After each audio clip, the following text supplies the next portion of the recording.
Okay, my dear brothers, now we're going to learn on the Chaim, the family lesson today of Tes Zion,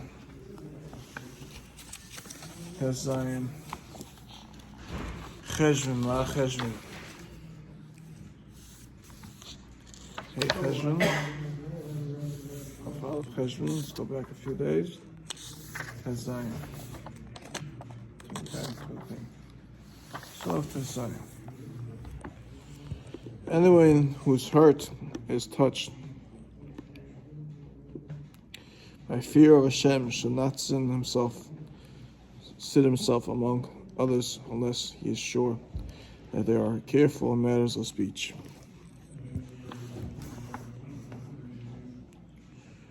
Problematic inquiries. Mr. Shulman's daughter, Rivka, is of marriageable age. Someone suggested Yonah Hertzman as a possible shidduch for her.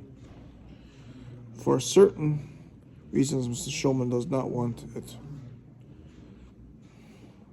Known that he is seeking a shidduch for his daughter, Mr. Shulman knows that his neighbor's son, Daniel, studies in the same yeshiva as Yonah. One day after Shachas, Mr. Shulman nonchalantly says to Daniel, "I hear there is a nice group of boys in your yeshiva. I met a fellow named Yonah Hertzman from there.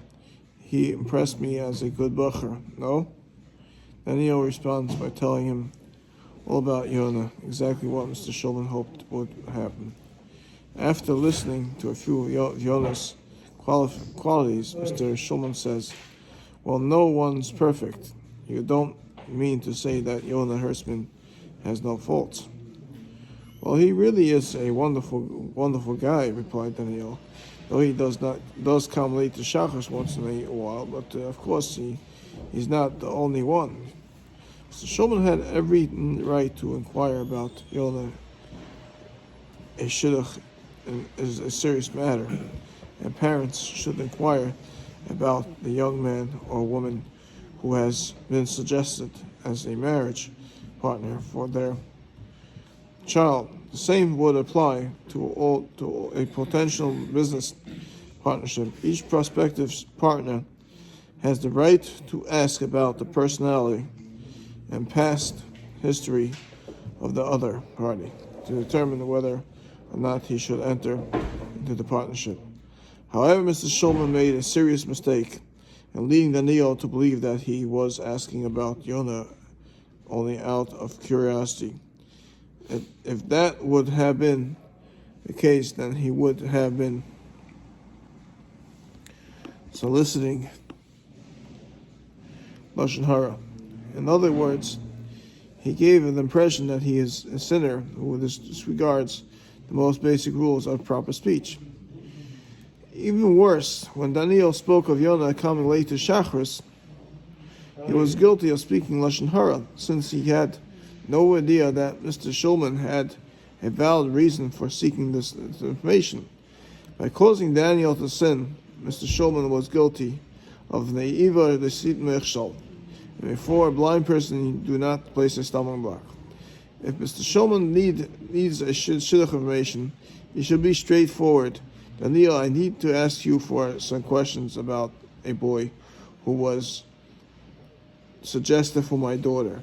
The same rule applies to someone who needs information about a potential business partner. There is a situation, says the Chofetz Chaim, where even straightforwardness will not permit seeking information. Naphtali has received an offer from Dov to open a Judaica store in partnership. Naphtali's friend Pinchas has been in the Judaica business for years.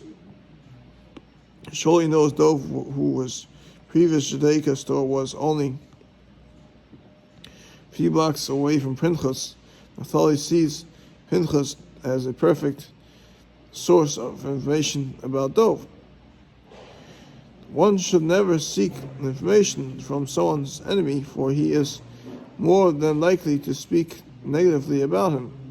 Chofetz Chaim adds that we should not seek information from someone's business competitor, even when there is no known hatred between them. Unfortunately, competitors often have a dislike for one another, and seeking such information from them could possibly cause them to speak Lashon Hara. Even such information would be is constructive, since their motivation of speaking is often hatred of their competitor. Their words are forbidden. When seeking the necessary information about someone, be clear as to the reason for your inquiries. Do not speak such information from the subjects to competitors. If anybody wants to donate to the Shiur, can donate to 848, cell number 848-238-4432. Call to Zagabench. Bye-bye. Good luck.